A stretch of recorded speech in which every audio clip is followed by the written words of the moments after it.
আপনারা কি কোনো সময় খেয়েছেন কচু আর মাছ রান্না করে? ট্রাই করে দেখেছেন?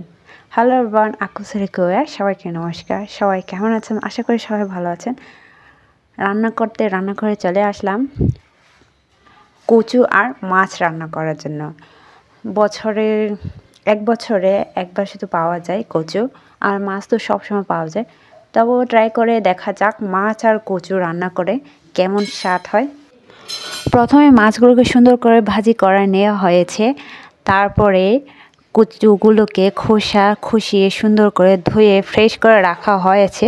এখন অলরেডি রান্না শুরু করে দিলাম। কচুগুলো প্রথমে ভালোভাবে দিয়ে কষিয়ে নিতে হবে সুন্দরভাবে, যেন মিক্স হয়ে যায় সবগুলোর সাথে। তারপরে কিছুক্ষণ কষার পরে দিয়ে দিব মাছগুলোকে।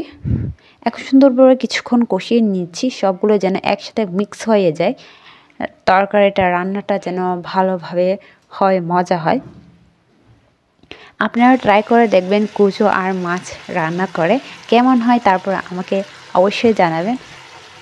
এখন দিয়ে দিচ্ছি মাছগুলোকে, ভালোভাবে মিক্স করে নিয়ে নেব যেগুলো মাছগুলো ভাজি করে রাখা হয়েছে সেগুলোকে কচু দিয়ে এখন মিক্স করে রান্না করব। একটা করে সুন্দর করে দিয়ে দিলাম একটা মাছ আর কচু। অবশ্যই ট্রাই করে দেখবেন আপনারাও, আর কেমনটা লেগেছে সেটাও অবশ্যই বলবেন। আস্তে ধীরে সুন্দর করে মাছগুলোকে উল্টে ঝেলটে নিয়ে নিচ্ছি, সুন্দর করে মিক্স করে নিচ্ছি। তারপর কিছুক্ষণ ঢেকে রাখবো।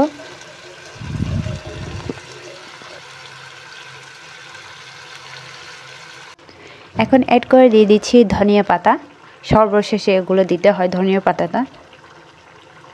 এগুলো পাওয়া যায় জুমে। এগুলো জুমের ধনিয়া পাতা 2 ধরনের হয়ে থাকে।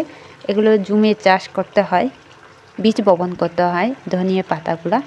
বছরে একবার পাওয়া যায় এগুলো। আমি ঢাকনা দিয়ে এখন ঢেকে রাখলাম কিছুক্ষণ। রান্না প্রায় শেষ। অবশ্যই ভালো লাগলে কমেন্ট করে জানাবেন কেমন লেগেছে। সবাই ভালো থাকবেন।